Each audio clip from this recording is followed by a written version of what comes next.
In another intriguing adventure transcribed from the private files of Rex Saunders.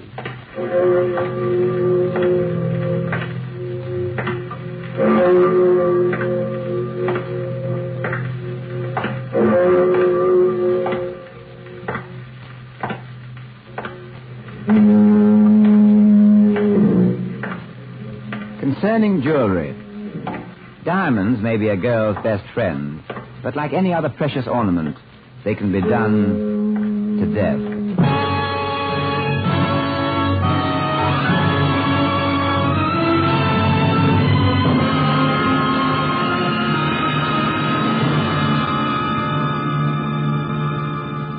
And now, the private files of Rex Saunders.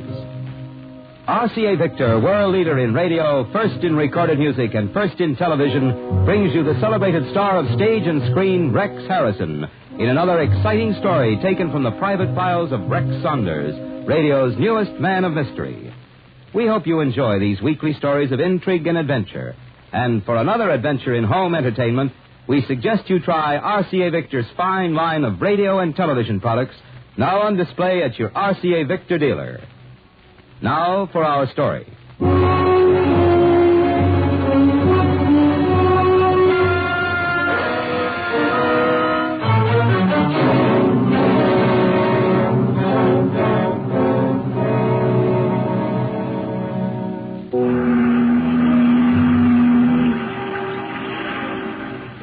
It was a grey, misty morning when the tugs nosed the mammoth hulk of the transatlantic liner Trigania into its North River berth. Alec and I were on the pier, standing near the guardrail, watching the Trigania's passengers coming ashore. As they walked down the gangplank, I looked them over carefully, wondering which one was Allison. It's uncanny how we get ourselves in these strange situations. The strange situation Alec referred to was prompted by a radiogram which I received that morning at the rude hour of 5.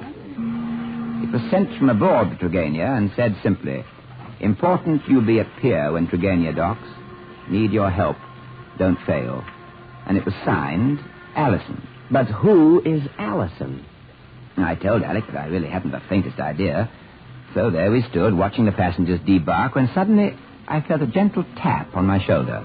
Mr. Saunders. I turned round. She was slim, brunette, and she was quite attractive. 2 small valises were resting at her feet. You are Rex Saunders, aren't you? Yes? I'm Allison. Oh. I imagined that Allison was a man. So did I, Alec. But I can hardly say that I'm disappointed. Vivian Allison. Well, about that radiogram you sent me, it had an urgent tone. Well, it's rather an urgent matter.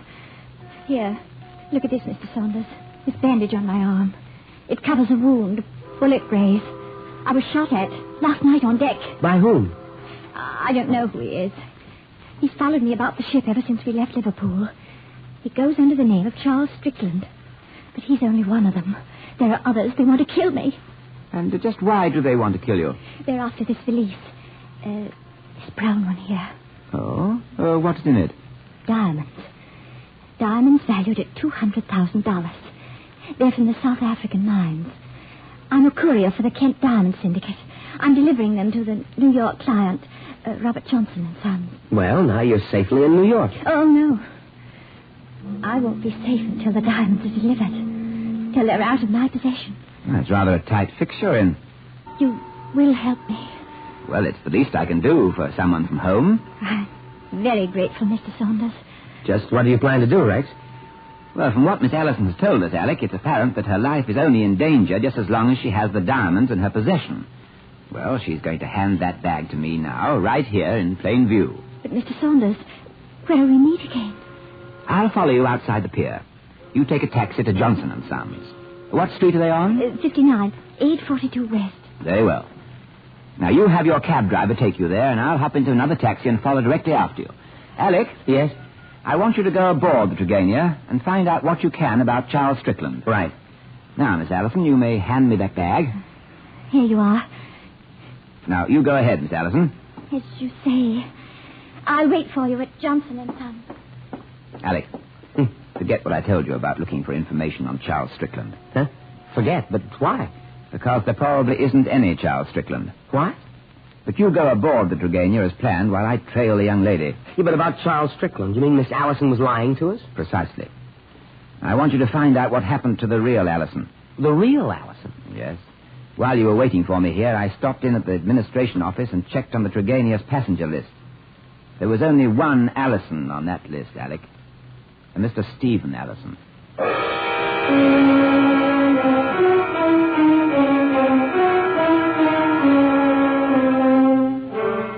With the brown bag in hand, I followed the attractive brunette along the crowded pier. It was obvious that her real name was not likely to be Allison, but there was nothing obvious about the game she was playing. I waited outside the pier until she got into a taxi, and then I hailed the next cab in line. Where to, mister? That taxi ahead, please. Follow it when it pulls out. Okay. Move over, chum. This cab's taken. Hey, look, buddy, this gent flagged me first. Shut your trap. Get this heap moving. Hey, a rod. He's got a rod, mister. Yeah. Shove off like I told you. Yeah, but look here. You'd better do as he says, driver. Hey, you're a smart boy. Thanks for the compliment. It ain't no compliment, it's a warning. Oh? Don't get over smart. You're liable to end up with your face in a ditch. I take it you're referring to my encounter with Miss Allison. Don't give me that Miss Allison business. Where do you tie in with the dame? I haven't the slightest idea what you're talking about. You know, playing too dumb can be worse than giving it to me too smart. Give me the bag. The what? The bag. The one you're trying to hide behind you. Oh, this. Oh, I'm sorry. I didn't know what you meant. Not much you didn't. All right, driver, pull up. Get out, smart talker. Go on, get out. And remember what I told you. Stay out of this game or the next time you get tagged for a slab in the morgue.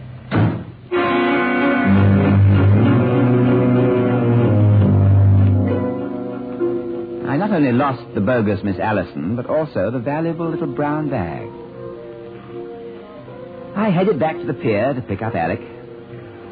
Who do you suppose he was?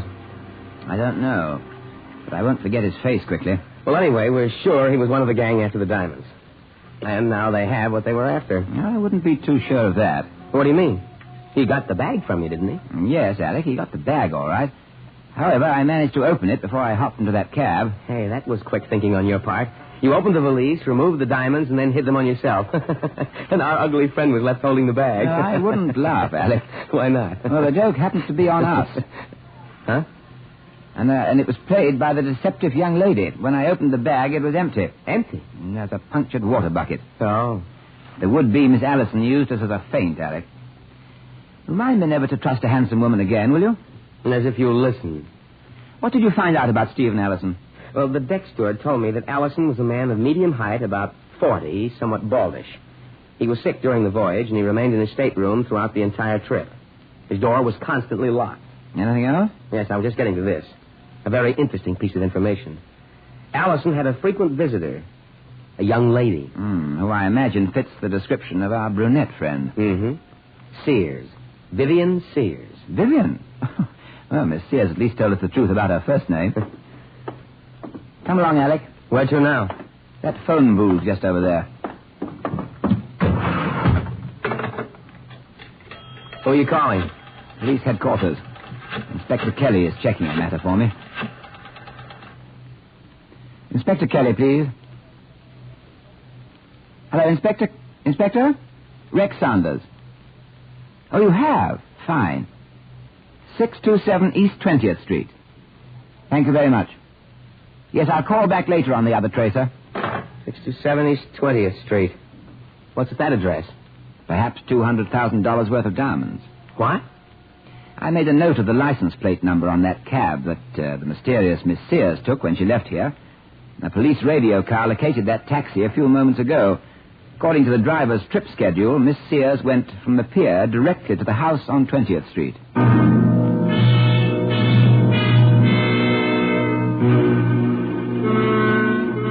The house on 20th Street was a dilapidated brownstone which had been converted into a rooming house. The landlady recalled that an hour before our arrival, a young woman fitting Miss Sears' description had entered the house.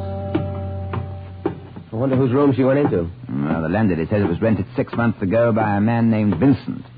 But she'd only seen Vincent twice, and that a special lock was put on the door. that room at the end of the hall there.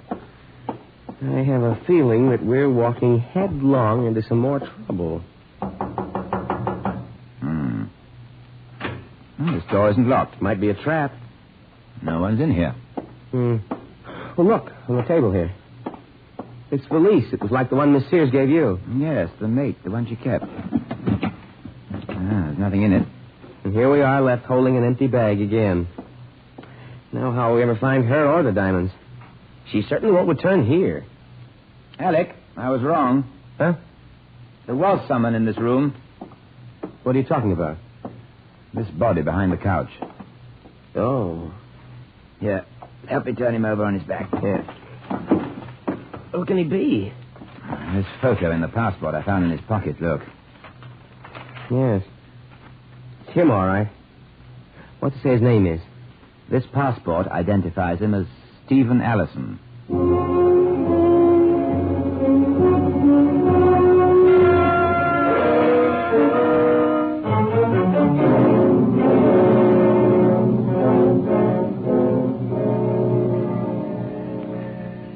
Here's a formula for fine listening. AM radio plus FM radio plus 2 separate record changers equal RCA Victor's magnificent new Victrola radio phonograph console. Imagine AM and FM radio with a newly extended tone range, a record changer for 78 and long play records, and for RCA Victor's amazing 7-inch non-breakable records, a second record changer, the 45. 2 record changers for all 3 speeds of recorded music. And in an RCA Victor Victrola radio phonograph, both recorded music and radio share the same brilliant RCA Victor Golden Throat tone system, a tone system that brings you concert hall clarity, fine fidelity always. And all this is wrapped up in a console cabinet whose beautiful styling and careful craftsmanship reflect RCA Victor's incomparable standards of quality. Next chance you get, see RCA Victor's wonderful selection of Victrola radio phonograph consoles.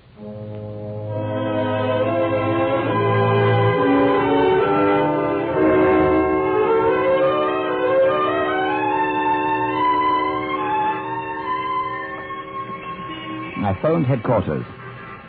The homicide crew, with all its equipment, came to the murder room on 20th Street and began its usual relentless and scientific search for clues and leads in the shooting of Stephen Allison. After I completed my report to the detective lieutenant in charge, I left the brownstone house and walked across the street where Alec waited for me in the car. I called Inspector Kelly, as you asked. Did the report come in? Yes, the driver of the cab you were in went directly to the police with his story. What did he say? Well, the mug who manhandled you forced the cab driver to take him up the West Side Drive to 125th Street, then across town to Lexington Avenue. Then he got out and disappeared in the Lexington Avenue subway. All right, Alec, we'll get the car started. So? Where to? 59th Street, the west side of town.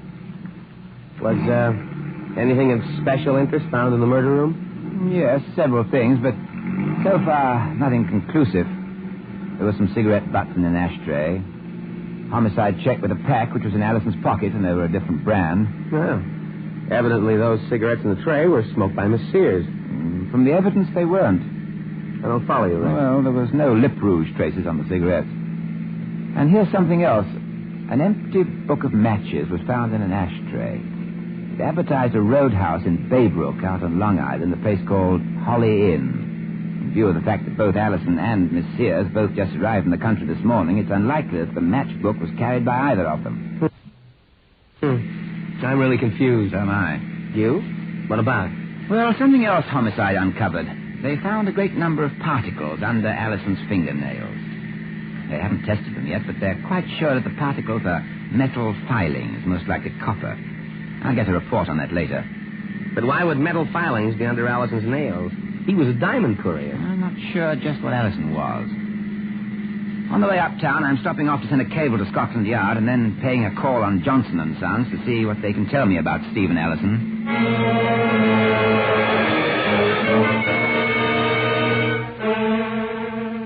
Mr. Johnson will see you now, Mr. Saunders. Thank you, Miss Gaines. Oh, you know my name. Well, the receptionist outside mentioned it, and I always make a point of remembering certain names. For professional reasons. Well, you know what they say about all work and no play. By the way, mind if I borrow your matches for a light? Not at all. Yes, Thank you. keep them. I forgot to tell you, Miss Gaines, I also make a point of remembering telephone numbers. I'll think it over. You'd better go inside. Mr. Johnson's a busy man. He doesn't like to be kept waiting. Mr. Johnson should know that some things are worth waiting for, even telephone numbers. The door, straight ahead. Come in, Mr. Saunders. Come in. I won't take up much of your time, Mr. Johnson. Oh, that's quite all right. You know about the murder of the courier, Allison. The police were already here. They left just a short while ago. I thought the matter was settled. Settled? Oh, $200,000 worth of diamonds. Your diamonds are missing. Oh, you have it wrong, Mr. Saunders.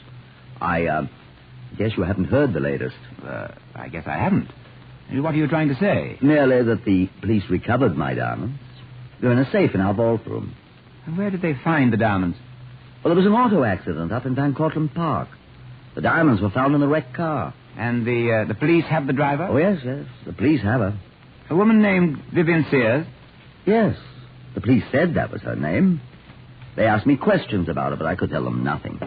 Well, if you'll excuse me, Mr. Johnson, I must run along. There are some questions I want to ask Miss Sears. Well, I'm afraid that won't be possible. The police tell me Miss Sears is dead. She was killed in the accident.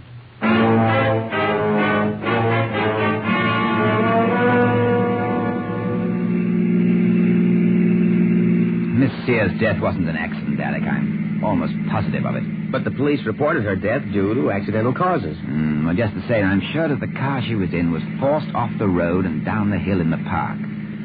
According to the record, there was less than 5 gallons of gas in the car. If anyone is planning a long trip for a getaway, they'd be sure to be better stocked with gasoline. No, Alec, it was no accident. You think she was killed by the same man who murdered Allison? Yes, I think so.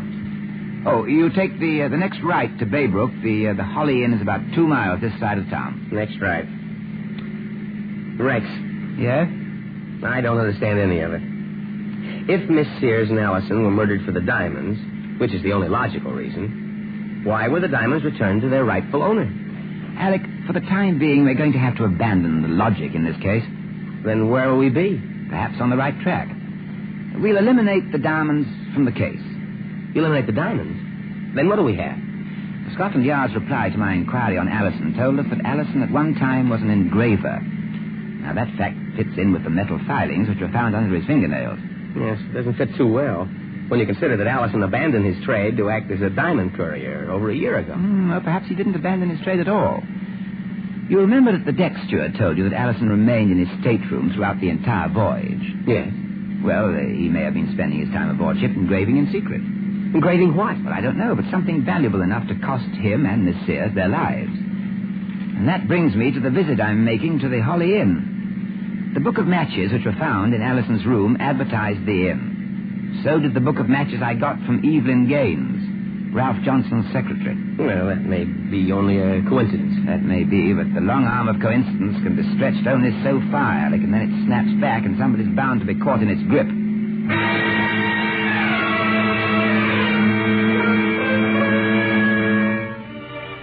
Alec waited outside in the car.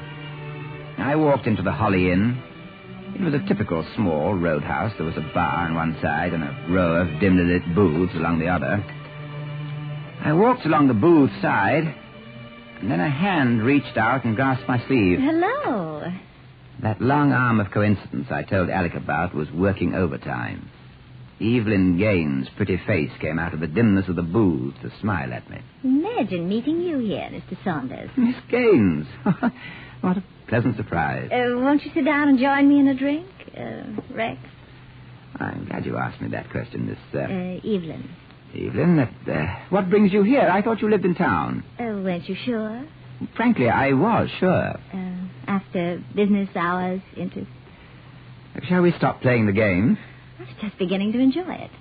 Your friends might object to your wasting time. Oh, speaking of my friends, meet Al. Move over, chum. You know, I have a feeling I've been through this same thing someplace before. It's the same shooter you're feeling, you rib smart talker. He's all yours, Al. I'll be going along. Yeah, sure. I'll be seeing you, Evelyn. Goodbye, Rex. Thanks for the game. Nice girl. Lula. You know, Al, Ever since our encounter in the taxi yesterday, I've been looking forward to meeting you again. You and me both, smart talker. Only this meeting you don't walk away from.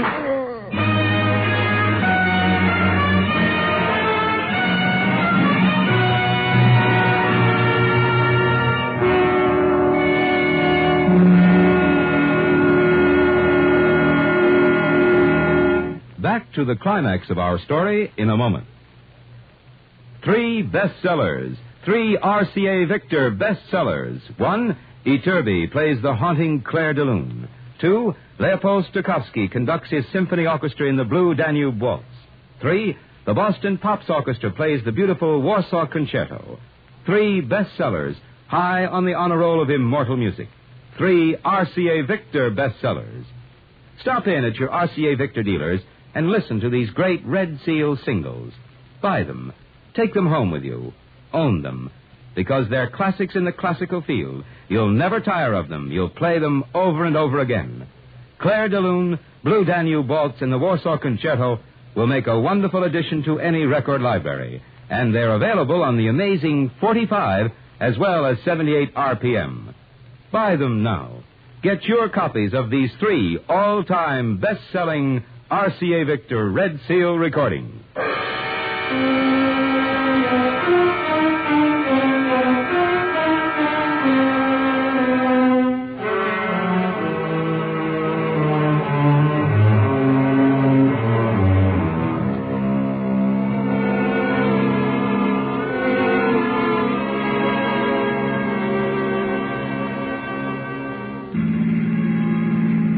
Consciousness flowed back into my brain on a tide of a low humming sound. And the tide swept in faster and faster, and the sound became certain and distinct. I was on the floor in the back seat of a car. I was sick. Everything in me hurt. Then I heard him whistle. And I knew who it was. The man called Al. Al, happy. Al whistling while he worked. And I knew what his work for the night was going to be. A job named Rex Saunders. An auto accident. An accident like the one in which Vivian Sears was killed. But Al was going to have a hitch in this accident. I felt weak, but I could still move. I saw his head swinging from side to side and his thick neck swinging in time with his tune. I waited a moment to steady myself. And then I wrapped my arms round his throat. I pulled tighter. He let go of the wheel. He let go of the wheel and his hands came up to claw at my arms. The car started to swerve crazily. I held onto him with all my strength. Al was going to have his accident, but he was going to have it my way. He was going to be in it with me.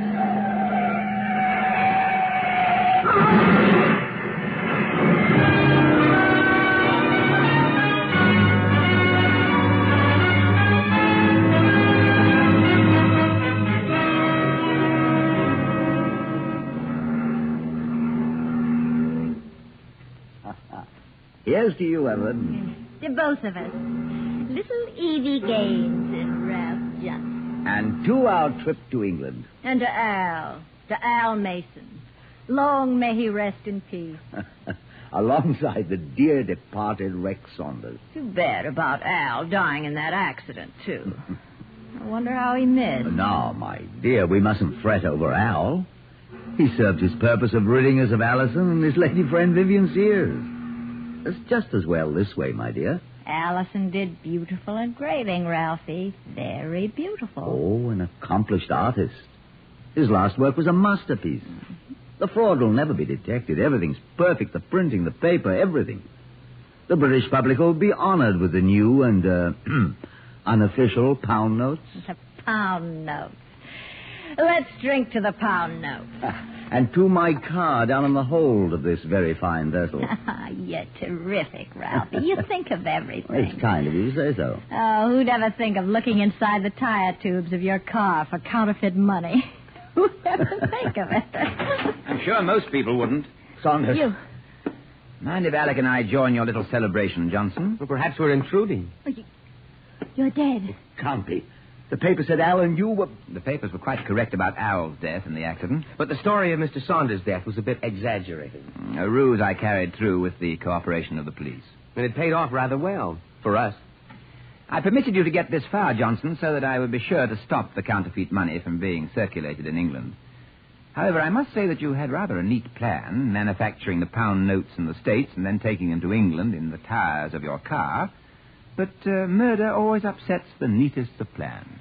I had nothing to do with the killings. They were all his idea. Evelyn, don't be a fool. Don't you see they can't prove shut up. anything? I'm not going to die for you. He did it. He had Al kill Allison because he was finished with him. Allison found out that he was going to die when he finished the plate on the trip over. That's why he gave it to his girlfriend, Vivian Sears. It was all Johnson's idea. I had nothing to do with it. Well, thank you for the confession, but it was quite unnecessary. What? Alec and I heard everything outside while you two were having your bon voyage toasts in here. And from what we heard, it wasn't difficult to put the pieces together. And speaking of bon voyage, there's another trip awaiting you two in a government launch cruising off the port side of this liner. It will take us all to the pier, where a special delegation from the police department is waiting to extend a toast of welcome back.